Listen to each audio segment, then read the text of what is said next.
Muy buen día a todos, ¿cómo están? Mi nombre es Ana Urquía, soy licenciada en producción de bioimágenes y en el día de hoy traje para compartir una charla sobre angiotomografía y angioresonancia magnética abdominal y pélvica.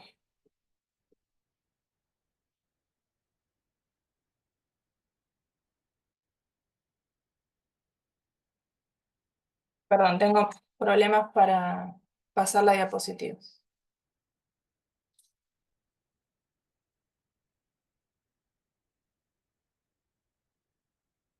Muy bien. Para comenzar, tenemos que saber qué es una angiotomografía computada. Una angiotomografía es un estudio que utiliza un medio de contraste endovenoso con el fin de resaltar estructuras como son los vasos sanguíneos. En tomografía computada utilizamos un medio de contraste que es el yodo. Con respecto al yodo, tenemos que saber que tenemos que tener mucho cuidado con los pacientes, ya que podemos presentar una reacción adversa con pacientes que sean alérgicos al yodo. A su vez también tenemos que tener en claro que los pacientes con insuficiencia renal no podrían realizarse este tipo de estudios y los pacientes que son diabéticos tenemos que tener cuidado de que si consumen metformina, la misma debería estar suspendida 48 horas antes a realizarse este estudio de tomografía computada.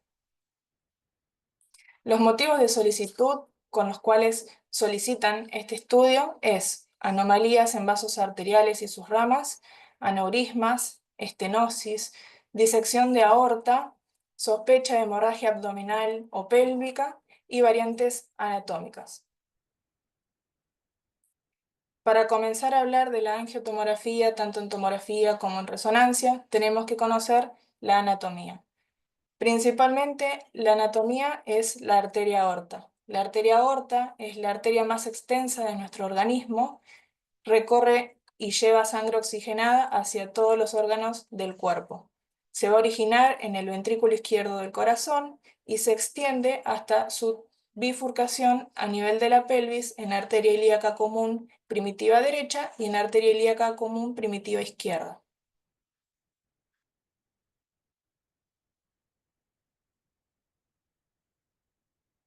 Esta arteria aorta presenta un recorrido habitual, una porción vertical ascendente, una porción horizontalizada, denominada callado aórtico, y una porción vertical descendente. Esta porción vertical descendente recorre la región del mediastino y una vez que atraviesa el diafragma, se convierte en arteria abdominal. Para el estudio que vamos a hablar hoy, la arteria aorta abdominal es en la que nos vamos a centrar.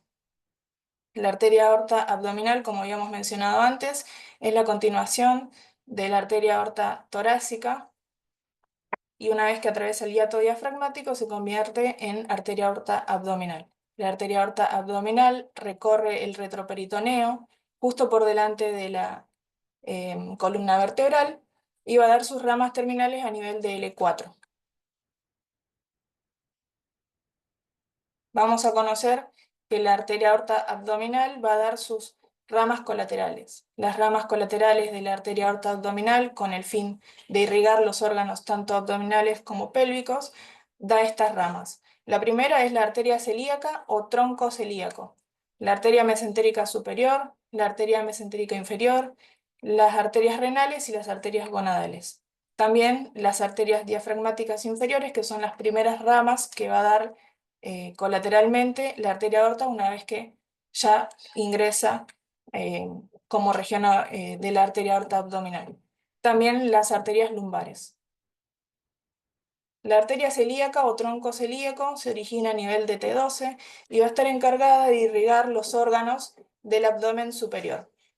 Va a dar ramas colaterales la arteria celíaca y las mismas son la arteria gástrica izquierda, la arteria esplénica, la arteria hepática común. La arteria gástrica izquierda va a estar encargada de la irrigación de la curvatura menor del estómago. La arteria esplénica se dirige hacia el vaso y la arteria hepática común hacia el hígado.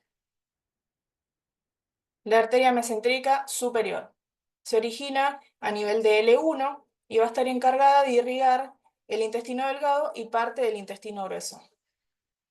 va a dar sus ramas colaterales con el fin de irrigar esta porción del intestino delgado y la parte del intestino grueso a través de la arteria pancreático-duodenal inferior, las arterias yeyunales e iliales, la arteria cólica derecha y la arteria cólica media.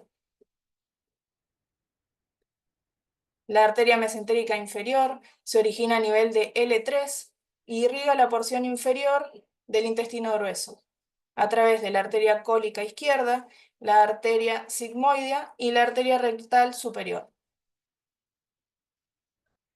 Las arterias renales son dos, derecha e izquierda, como se observa en esta imagen, riñón derecho, riñón izquierdo y las arterias renales.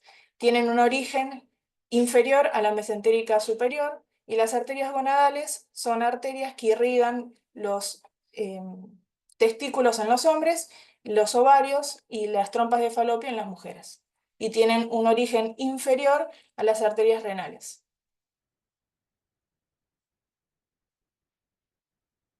Con respecto a eso fue la irrigación y la sangre oxigenada encargada de la arteria aorta abdominal.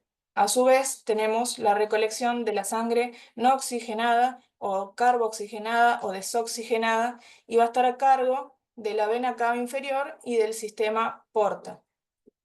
La vena cava inferior se origina a nivel del E5 por la anastomosis de la vena ilíaca primitiva derecha y la vena ilíaca primitiva izquierda. Asciende por el retroperitoneo y se va a dirigir hasta la aurícula derecha del corazón. Acá en esta imagen podemos ver a la arteria aorta abdominal en rojo y la vena cava inferior hacia la derecha de la arteria aorta en color azul. Recorrido vertical ascendente, diafragma, hiato diafragmático para la vena cava inferior y llega hasta la aurícula derecha del corazón para desembocar esta sangre carbooxigenada proveniente de todos los órganos de los miembros inferiores, pelvis y abdomen.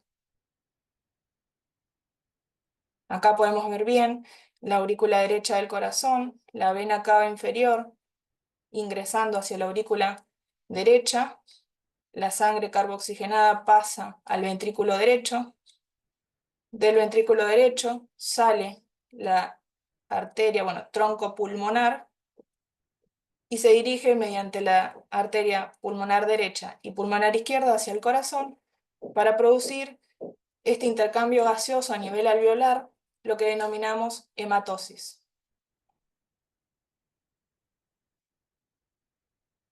Una vez que la sangre ya se oxigena en los pulmones, llega a la aurícula izquierda del corazón a través de las venas pulmonares, pasa al ventrículo izquierdo del corazón y vuelve a salir por la arteria aorta con sangre oxigenada para llevar a todos los órganos del abdomen y la pelvis, y todo el cuerpo en general. Muy bien, la vena porta es el otro grande vaso venoso, encargado también de lo que es la nutrición, absorber, en realidad llevar nutrientes al hígado antes de pasar esta sangre desoxigenada a la vena cava inferior. La vena porta se origina de la vena mesentérica superior y el tronco espleno-mesentérico. Va a drenar la sangre del sistema gastrointestinal y el vaso hasta el hígado y transporta estos nutrientes hacia el hígado. Acá en esta imagen podemos ver la vena mesentérica superior, el tronco espleno-mesentérico, la vena porta y cómo ingresa hacia el hígado y va a dar dos ramas, la porta derecha y la porta izquierda.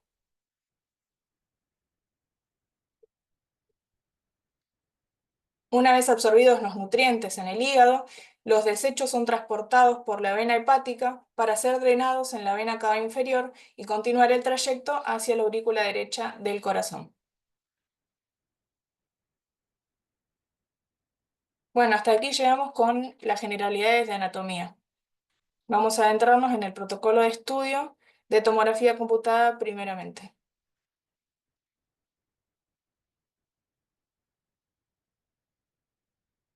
Lo primero que vamos a hacer es la anamnesis.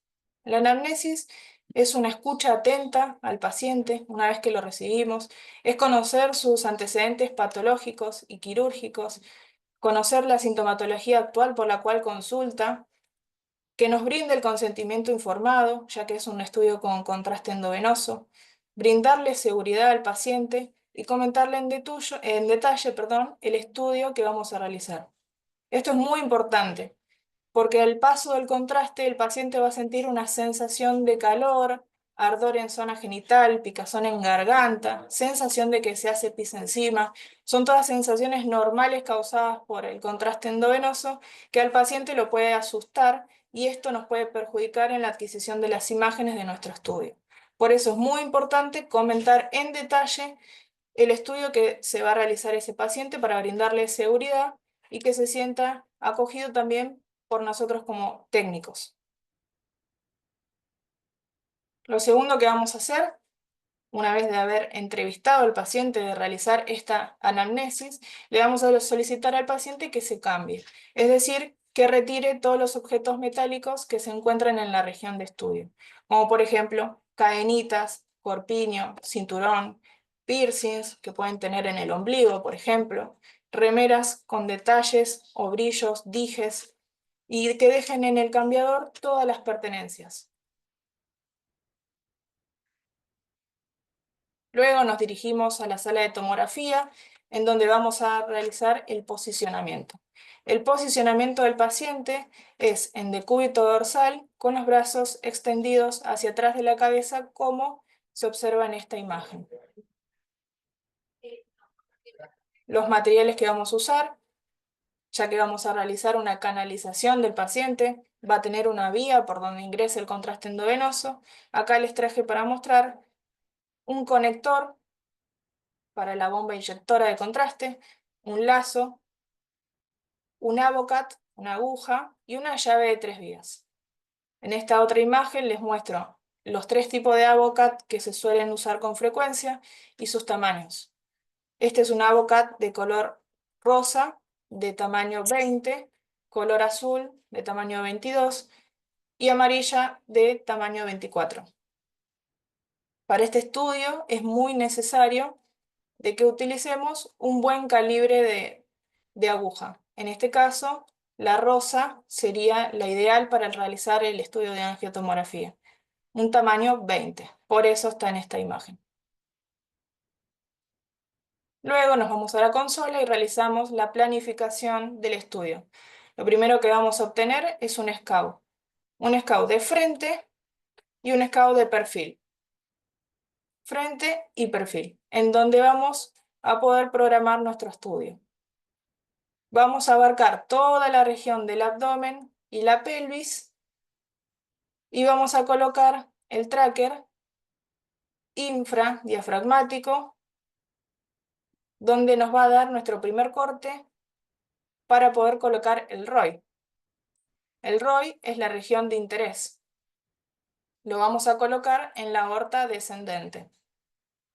Y vamos a utilizar 120 unidades Hanfield, pero esto varía de protocolo de acuerdo en el lugar donde estemos trabajando. Puede ir de 100 a 120 unidades Hanfield. Una vez que el contraste se capta, llega a esas 120 unidades Hanfield, el equipo nos va a brindar una adquisición en plano axial primeramente. Vamos a ver a la arteria aorta correctamente hiperdensa, y ahí nos vamos a dar cuenta que el estudio se adquirió en tiempo arterial. Luego vamos a poder realizar múltiples reconstrucciones. Primeramente un plano coronal y un plano sagital. Acá podemos ver bien la arteria aorta y sus ramas colaterales. Tronco celíaco y mesentérica superior en principio. Otras reconstrucciones es el MIP y el 3D. El MIP se suele usar mucho. MIP significa máxima intensidad de proyección, es decir, que va a mostrar y resaltar los vóxeles con mayor intensidad de atenuación, en este caso por el contraste endovenoso. Y nos va a mostrar una imagen de la arteria aorta con mayor calidad y que resalte en la imagen. Un volumen 3D en donde no solamente vemos a la arteria aorta, sino también a los riñones, ramas colaterales y bueno, acá algo patológico que ya lo vamos a hablar y mencionar luego. Otro es el reformateo curvo. Este es una imagen de columna cervical, pero se puede emplear también en la región abdominal. El reformateo curvo básicamente lo que hace es elongar la estructura y el vaso sanguíneo. Podemos, por ejemplo, la arteria esplénica, que es muy tortuosa, con el software de nuestro equipo podemos marcar el inicio y el fin y nos hace una reconstrucción con el vaso elongado, como por ejemplo podemos ver acá. Esto nos va a servir para poder evaluar si hay algún trombo que no lo podemos seguir mediante el plano axial, ya que como mencioné, la arteria esplénica es muy tortuosa y nos brindaría una facilidad para poder encontrar en dónde está, por ejemplo, ese trombo en la arteria esplénica. Es un reformateo curvo. Muy bien. Acá les muestro salas de tomografía y tomógrafos. Este es un tomógrafo General Electric de 128 cortes. Este un Philips de 256 cortes. En esta sala también podemos ver, esta es la bomba inyectora, una bomba inyectora de contraste doble cabezal. Tiene una jeringa para el contraste y la otra jeringa para la solución fisiológica. Una sala de tomografía con una bomba de un cabezal para la jeringa del contraste endovenoso y es un Newsoft de 16 cortes. Es un equipo que tenemos acá en multidiagnóstico, como también este Newsoft de 64 cortes que también se encuentra en la otra sede de multidiagnóstico. Con respecto a los tomógrafos, debemos saber que a mayor cantidad de detectores vamos a obtener estudios más rápidos, con mayor resolución espacial. El diagnóstico va a ser más preciso. Tenemos opción de adquisición de imágenes con baja dosis, que nos va a permitir el software del equipo. Reduce la sensación de encierro y el estrés claustrofóbico y son software veloces y podemos adquirir estudios de mayor complejidad, como por ejemplo angiotomografía de, cardíacas, por ejemplo, de las arterias del corazón. Muy bien, hasta acá fue el protocolo de tomografía computada. Ahora vamos a hablar de la angioresonancia magnética. Muy bien, la angioresonancia magnética es un estudio mínimamente invasivo que utiliza ondas de radiofrecuencia y un potente campo magnético. Es muy importante que sepamos que no utiliza radiación ionizante, ya que muchas veces los pacientes nos preguntan y se confunden y piensan que utiliza radiación ionizante, pero no. La resonancia magnética utiliza ondas de radiofrecuencia, un campo magnético y no utiliza radiación ionizante. Vamos a escuchar frecuentemente la palabra Tesla. El Tesla es la unidad de medida que se utiliza para medir la potencia de un campo magnético. Podemos tener desde 0,20 hasta 7 Tesla, siendo 3 Tesla el mayor teslaje en resonadores magnéticos con fines de uso clínico. Acá les muestro un resonador abierto Philips modelo Brilliance de 0,23 Tesla que tenemos en la sede de multidiagnóstico de Entre Ríos, con su morfología característica, abierto, comparado a un resonador cerrado, que son estos, por ejemplo, 1,5 Tesla y 3 Tesla.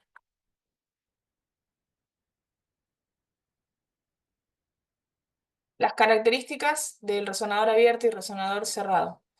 Bueno, el resonador abierto utiliza tiempos de adquisición largos comparados a tiempos de adquisición rápidos de los cerrados.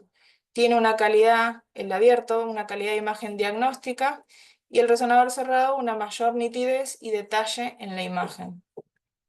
El resonador abierto genera menos claustrofobia, menos sensación de encierro, y el resonador cerrado, más claustrofobia. De hecho, los pacientes claustrofóbicos no lo eligen, eligen el resonador abierto. El resonador abierto es menos ruidoso comparado con el resonador cerrado, que es más ruidoso.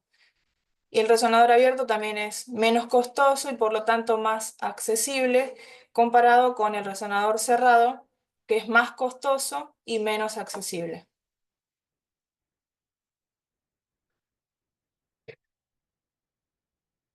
El motivo de solicitud de la angioresonancia magnética es muy parecido al de la angiotomografía, es verificar el flujo sanguíneo de los órganos abdominales, aneurismas, principalmente esta es la causa de estudio, malformaciones, lesiones adyacentes a la arteria aorta abdominal, y en pacientes que no puedan realizarse tomografía computada por ser alérgicos al yodo, que también es muy importante. Cuando el paciente es alérgico al yodo, sabemos que tomografía computada no podría hacerse con contraste endovenoso, por lo tanto, solicitan la resonancia magnética que nos va a brindar una información parecida que la tomografía computada. Muy bien. Se recibe al paciente, se realiza la correcta anamnesis, como la tomografía computada, conocer sus antecedentes patológicos, por qué le piden el estudio, y estaría listo como para ingresar al resonador. En este punto es muy importante que paremos un poco y tengamos en cuenta bioseguridad en resonancia magnética. La resonancia magnética no utiliza radiación ionizante, como lo hablamos, pero tiene sus riesgos para el paciente.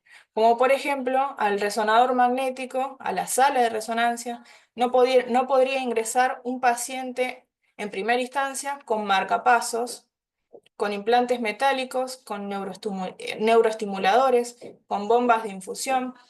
Todo esto son pautas de alerta, ya que el resonador podría dañar estos neuroestimuladores, la bomba de infusión, y también podría causar la muerte de algún paciente que ingrese sin ningún protocolo previo, con marcapasos cardíaco, por ejemplo.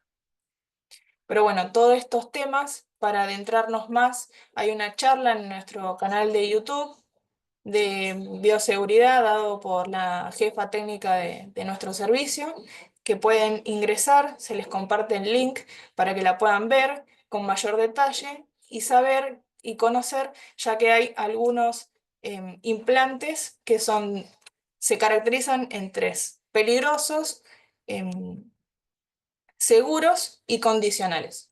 Eso mismo es lo que se explica en la charla de bioseguridad para poder adentrarnos más en tema.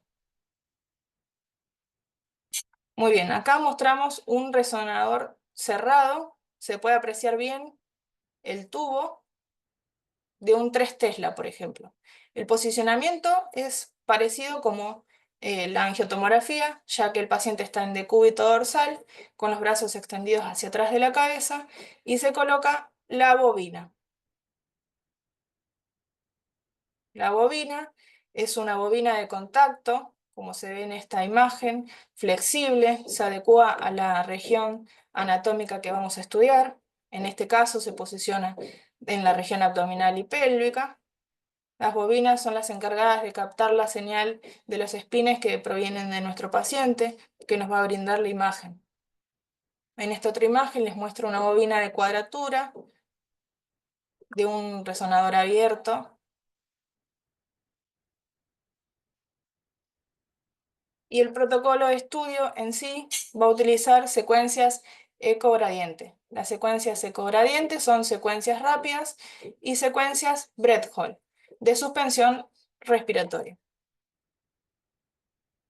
Las secuencias Breath-Hold permiten adquisiciones en apnea de pocos segundos de duración.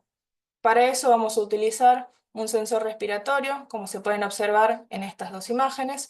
El sensor respiratorio se va a ubicar debajo de la bobina, como se puede observar acá. Sensor respiratorio a nivel del diafragma y arriba la bobina y el posicionamiento habitual que ya mencionamos. Las secuencias Breath-Hold reducen el artefacto de movimiento proveniente por la respiración habitual del paciente. Esa es la finalidad. La planificación de estudio. El protocolo de angioresonancia abdominal consta de un coronal T2, un axial T2, un axial T2 FATSAT, axial en fase y fuera de fase, difusión, la angio propiamente dicha con fluoroscopía, el axial LAVA y después posterior a la angio con fluoroscopía y la inyección del contraste, un axial LAVA post contraste y un coronal LAVA post contraste.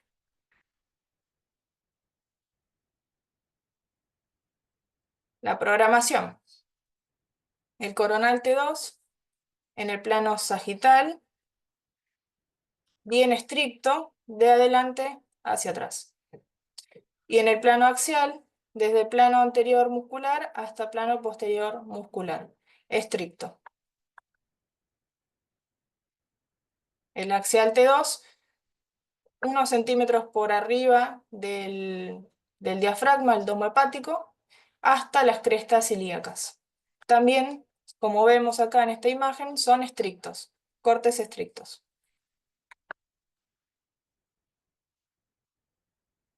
El resto de las secuencias en plano coronal se van a copiar idénticamente a la primera secuencia axial, el coronal lo mismo, hasta llegar a la fluoroscopía. En este momento, la angio propiamente dicha, lo primero que vamos a planificar es un plano coronal en uno de los axiales que ya hayan salido, de las secuencias que ya hayamos obtenido. Vamos a planificar entonces un plano coronal en el axial que tengamos. Luego, inyectaríamos el medio de contraste, que en este caso es el gadolíneo, y lo que nos va a mostrar esto, que sería la imagen primera, una máscara, se la denomina como máscara. Esta máscara es la que vamos a utilizar para poder observar el paso de contraste. Se inyecta entonces el medio de contraste y lo vamos a ir monitoreando con la máscara.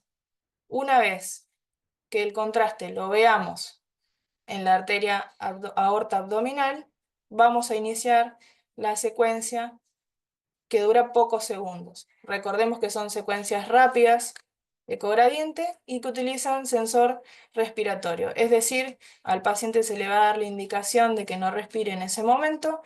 Por lo tanto, son secuencias muy rápidas de pocos segundos para poder adquirir esta secuencia en apnea del paciente. Luego vamos a realizar las dos secuencias post-contraste, que era el axial LAVA y el coronal LAVA. Muy bien. Acá les muestro un coronal T2.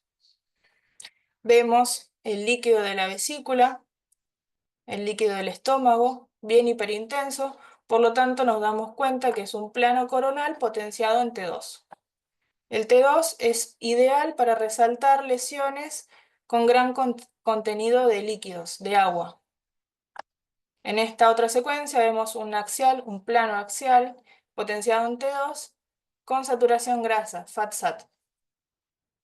Vemos el T2 característico del líquido hiperintenso, tanto en médula como en la vesícula, por ejemplo, y el FAT-SAT, que es la saturación grasa del abdomen. Esta secuencia es útil para resaltar lesiones sin la interferencia de la grasa subyacente a una lesión, por ejemplo.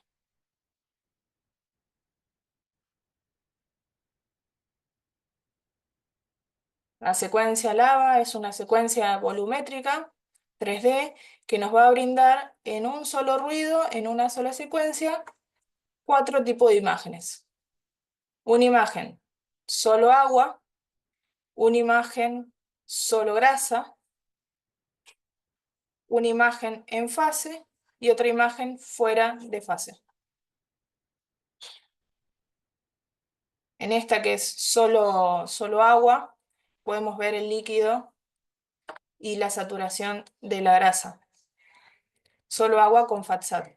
la grasa que se encuentra en el abdomen está saturada, por eso se ve hipointensa. En esta, que es solo grasa, vemos hipointenso el resto de lo que puede llegar a tener contenido de líquido, por ejemplo, como la vesícula, el estómago, no lo vemos, la médula, está hipointenso y resalta muy bien la grasa abdominal. Por eso se ve hiperintensa. La imagen perdón, en fase y fuera de fase, que ahora la vamos a detallar. Fuera de fase, en fase. La fuera de fase va a saturar lo que es el agua y la grasa microscópica. Va a generar este efecto de tinta china, que si la podemos observar en la imagen con detalle, vemos cómo se le genera un delineamiento a los órganos, lo que lo conocemos como efecto de tinta china, bien hipointenso. Y eso es porque está saturando la grasa microscópica, la grasa que se encuentra, por ejemplo, alrededor de los riñones. Eso la caracteriza a la secuencia fuera de fase o out phase. La secuencia en fase nos va a mostrar agua y grasa dentro de una misma magnetización.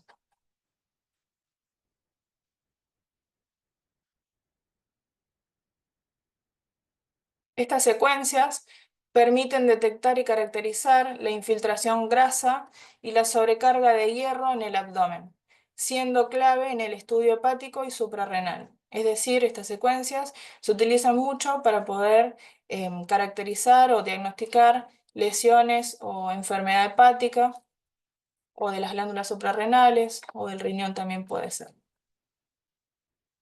Como por ejemplo este caso. Acá vemos una imagen en fase y una imagen fuera de fase. La imagen en fase muestra al hígado con una densidad homogénea.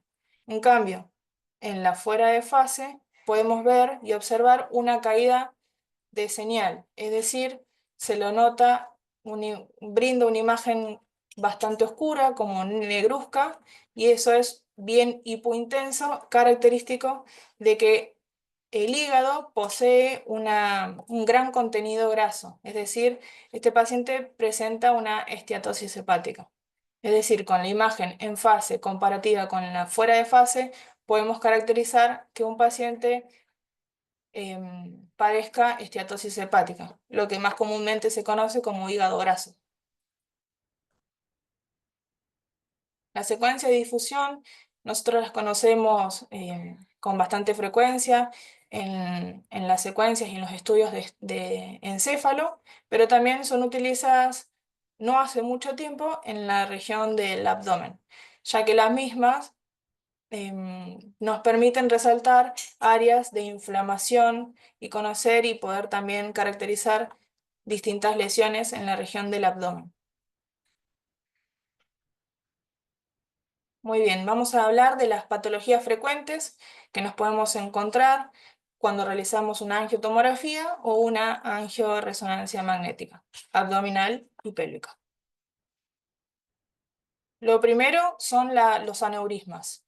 Los aneurismas son dilataciones de la arteria aorta abdominal, lesiones focales de mayor a 3 centímetros de diámetro y la tomografía computada es el gol estándar, es el estudio de mayor elección para poder caracterizar este tipo de patologías. Los aneurismas pueden provocarse en primera instancia por la patología de la aterosclerosis, son esas placas cálcicas que podemos observar y utilizamos esta reconstrucción para poder visualizarlas mejor, con más rapidez, más fácilmente. Estas densidades son las placas de calcio que pueden producir posteriormente los aneurismas, pero no es la única causa, también puede ser por traumatismos. Y en esta imagen en coronal podemos observar bien la patología, el aneurisma, esa dilatación de la arteria aorta abdominal. En este caso, infrarrenal. Muy bien. Acá les muestro una orden médica que solicita angio-TC abdominal y pelvis con contraste endovenoso. El diagnóstico es aneurisma de vena porta. Muy bien, cuando hablamos de angio-TC pensamos en un tiempo arterial, porque vamos a hablar de la arteria aorta abdominal, ¿no? Que es una arteria. Pero el diagnóstico dice aneurisma de vena porta. Acá podemos ver el aneurisma de la vena porta. Este es un tiempo arterial y este es un tiempo venoso, porque la arteria aorta ya está lavada de contraste y está resaltando bien en tiempo venoso. Es decir, es muy importante leer las órdenes médicas y conocer la anatomía. Solicitan una angiotomografía computada, pero no para evaluar un aneurisma de la arteria aorta abdominal, sino de la vena porta. Por tanto, es una alarma para nosotros como técnicos para poder realizar un estudio en tiempo arterial y también en tiempo venoso. Esto es de acuerdo a los protocolos que manejamos en los distintos trabajos donde nos desempeñamos. Hay protocolos en donde la angio de aorta abdominal como tal está establecida en un tiempo arterial. Hay otros establecimientos donde realizan un tiempo arterial, un venoso y un tardío en todos los estudios. Sería una alarma para cuando tengamos que trabajar en un centro en donde el protocolo indique que la angio-TC abdominal y pélvica se realiza en tiempo arterial. No llega una orden médica donde el diagnóstico es un aneurisma de vena porta, por tanto tenemos que saber que el tiempo arterial no va a servir para diagnosticar lo que el médico y la patología que tiene la paciente. Por tanto, tenemos que agregar una fase venosa en el estudio. Se adquiere la angiotomografía en tiempo arterial y posterior un tiempo venoso para poder evaluar y caracterizar bien la lesión del aneurisma de la vena porta como se ven en estas imágenes. Los aneurismas no solamente son de los grandes vasos, sino también de las ramas colaterales de la arteria aorta abdominal, como por ejemplo, acá hay un aneurisma de la arteria renal izquierda y su rama inferior.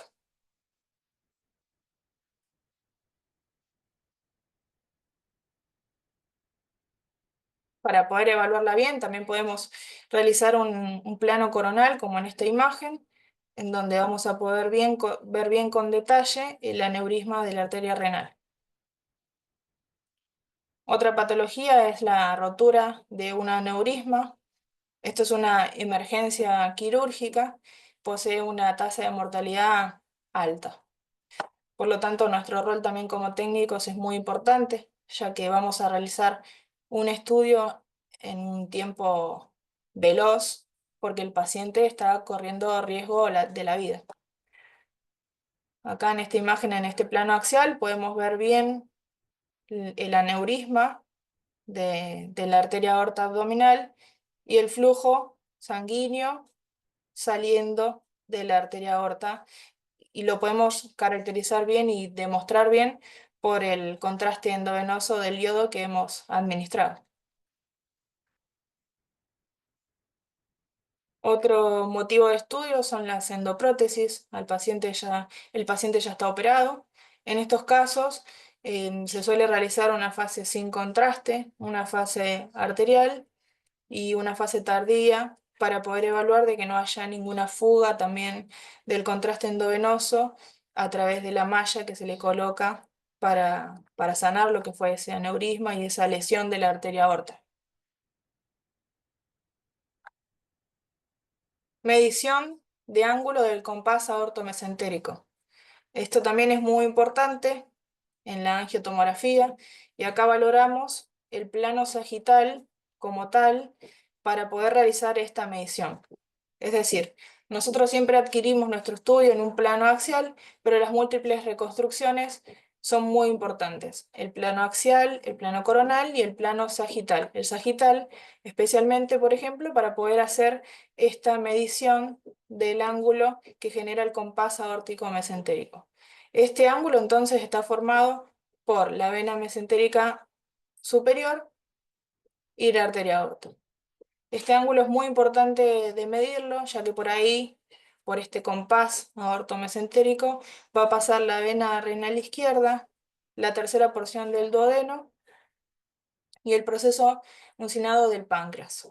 Es decir, un ángulo menor a 20 grados, un ángulo muy agudo del compás aortomesentérico podría estar generando una compresión de la vena renal y las otras dos estructuras que mencioné. Es muy importante el plano sagital y una buena densidad de nuestra adquisición de estudio para poder corroborar y evaluar bien el ángulo ortomesentérico.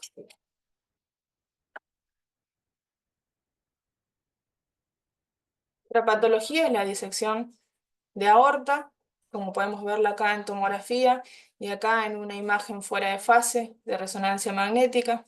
Como habíamos mencionado, la angio-TC es el gol estándar para evaluar cualquier patología de la aorta. Es por eso que en esta imagen podemos evidenciarla con mayor facilidad, esta disección, esta rotura de la capa interna de la arteria aorta. Y acá en esta imagen de resonancia magnética se puede evaluar también, pero no se nota tan fácilmente como en la angiotomografía. Concluyendo la charla, nuestro rol como técnicos es muy importante, ya que el conocimiento de nuestro equipo y el manejo de consola con atención y responsabilidad depende la obtención de imágenes diagnósticas para nuestro paciente y darle tratamiento en una situación que puede ser de emergencia o urgencia quirúrgica. Bueno, gracias Ana. La verdad que excelente la charla, como siempre. Quería contarles que este año cumplimos 20 años en multidiagnóstico y lo festejamos renovando los equipos. Ya el año pasado renovamos el tomógrafo de la sede de Entre Ríos y este año renovamos el de la sede de Mosconi. También compramos nuevos ecógrafos y bueno, esperamos a mediados de este año renovar los resonadores. Así que la angioresonancia es un estudio que se va a hacer en nuestra institución a mediados de este año. Así que bueno, muchas gracias. Dentro de 15 días tenemos nuestra próxima charla a cargo de Gastón Calarco, que nos va a dar resonancia de cerebro y angioresonancia de cerebro en resonadores cerrados y abiertos. Así que los esperamos a todos y gracias por conectarse como siempre. Así que bueno, nos vemos la próxima. Chao, hasta luego. Hasta luego, muchas gracias. Chao, hasta luego. Chao, chao, gracias.